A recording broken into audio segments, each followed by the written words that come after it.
enzymes or detoxification steps as follows. Pretty much the same thing you saw in the diagram. So through phase 1, the toxins are transformed into more water-soluble compounds. That means they can then be excreted a lot easier by drinking a lot of water. Carried out in the blood, again back to the liver, to further processing into phase 2, so the kidneys can eliminate. Phase 2, second of detoxification process in the liver, sending toxins either through the kidneys for elimination or into the bile for elimination versus the feces. What use does fiber have?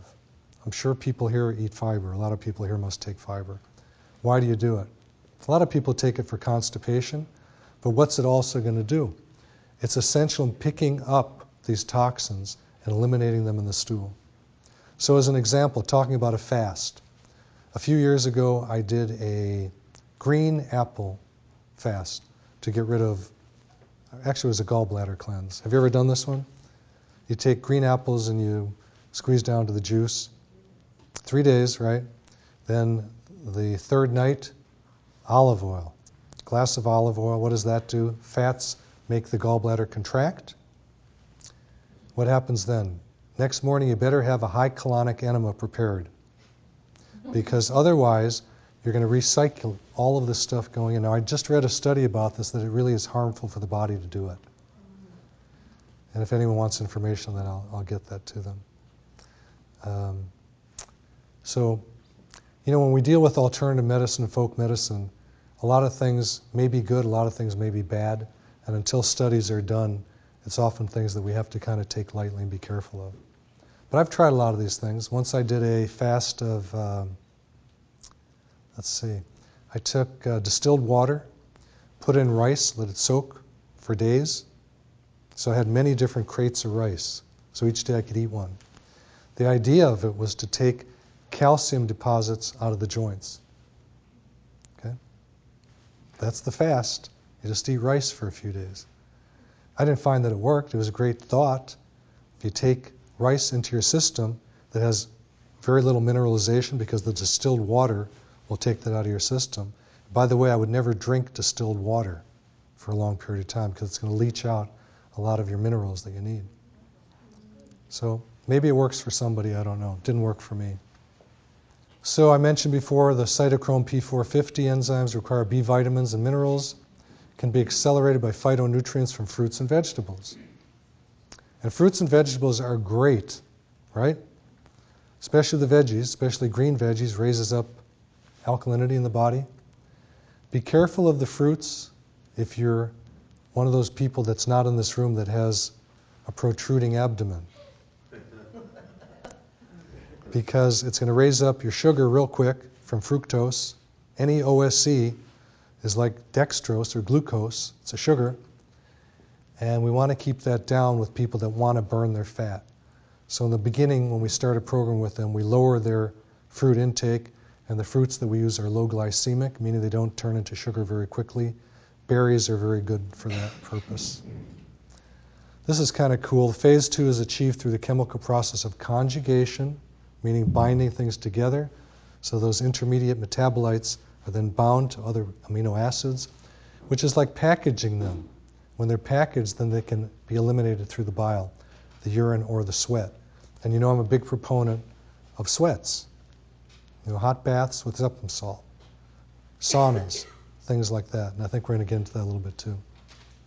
So we need enough sulfate, glycine, glutathione, glucuronidase. Clinical detoxification, how is it different? It's based on medical and nutritional biochemistry. That's what we're talking about tonight, the biochemistry of detoxification. Not fad detox cleansings, diets like fast, colonics, and juicing. How many people have had high colonic enemas? 4? Not real sure they work. Science-based detox provides increased antioxidant support so that the free radicals resulting from phase 1 detox are neutralized. And I've mentioned before what free radicals are. They're just molecules that lose electrons, become unstable, and then when they bump into another molecule, they steal their electrons. So the antioxidants, things like CoQ10, lipoic acid, vitamin C, selenium. It's an endless list. Pine bark extract, glutathione. What they do is they donate the electron to these unstable molecules so that we have good production of what our proteins and neurotransmitters are needed for. Supplement phase 2 conjugation substances, glutathione, N-acetylcysteine, which is actually a precursor to glutathione, sulfates, glycine, taurine. These amino acids come from proteins. So I don't want to be fasting to think I'm going to be detoxing.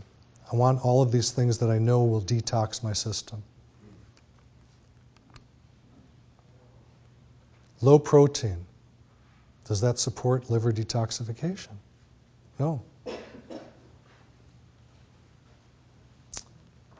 I get a lot of vegetarians who come into my office and they look bad. They look terrible. I'm not saying they all do, because some of them know how to supplement and get enough protein out of their nutrition, but most do not know how to do that. The typical look, to me, number one, their skin looks very sallow, like they need to be out at the beach for a few days. And the posture is very much like this. I don't know if you've ever seen that. Isn't that true? Yeah. As they get older, it's more like, well, what's going on? They don't have the minerals, the proteins to support their bones, so they're becoming osteoporotic. The belly protruding. Ever hear of Kwashiorkor's disease? Kwashiorkor's. Remember all these little babies out in Africa with the bellies that are sticking out? That's a lack of protein. So you can diagnose this on the street. Hey, are you vegetarian? So foundation begins by what we put in our bodies every day. Effective detox program strengthens organs involved with detoxification and releases the stored toxins that we all have. So we need to get rid of them. Exercise is great for that. Lymphatic system, it's like the blood system, but it's just a fluid that goes around with the vessels that helps detoxify us. And we need to get that moving. How do we move it? Hot baths get it moving, get it loosened up. Exercise, movement does that. We want to eliminate food allergens. How do you find out? There are blood tests you can do to find out what you're allergic to. The best of all best is obviously organic food, because it doesn't have a lot of chemicals in it. But not everybody can afford that. Sometimes I have a problem with organic vegetables. I go to the health food store and I look at the organic section. It doesn't look good. So what are we looking for? Whole foods, least processed, organic vegetables, fruits, healthy fats, lean, clean protein. By the way, I didn't mention in this grains, dairy, alcohol, and sugar. Meaning, that's not on the list. What's the best protein? What proteins do you recommend? Well, let me finish up if I can. I think I deal with that a little bit. Now, this gentleman I mentioned who did my executive health program was 75 years old today. Came in the office and he had a down mouth. I've been on your nutrition program for 2 weeks now and I lost 3 pounds and I don't like that. He was pretty trim. He says, I can't stand this. What am I supposed to eat for breakfast? And it doesn't seem too difficult to me. And it's when I hear the people say, I need my, whatever that my is, I know it's an addiction thing, and I know it's something they can change if they want to. I need my wine, I need my oatmeal, I need my whatever it is. I'm not for any grain. If you have to have grain because you're too thin and you need to raise up your insulin somewhat, I'd say stick with brown rice.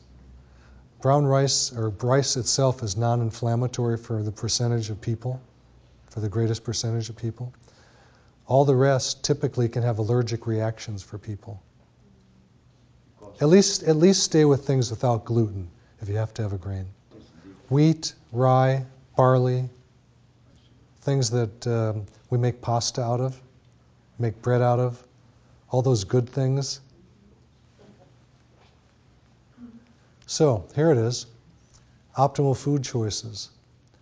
Gluten, dairy, and soy free. Because you're asking about proteins. Soy is a protein. So no eggs? Wait. Optimal protein choices. Lean proteins, least processed. Eggs are part of that for most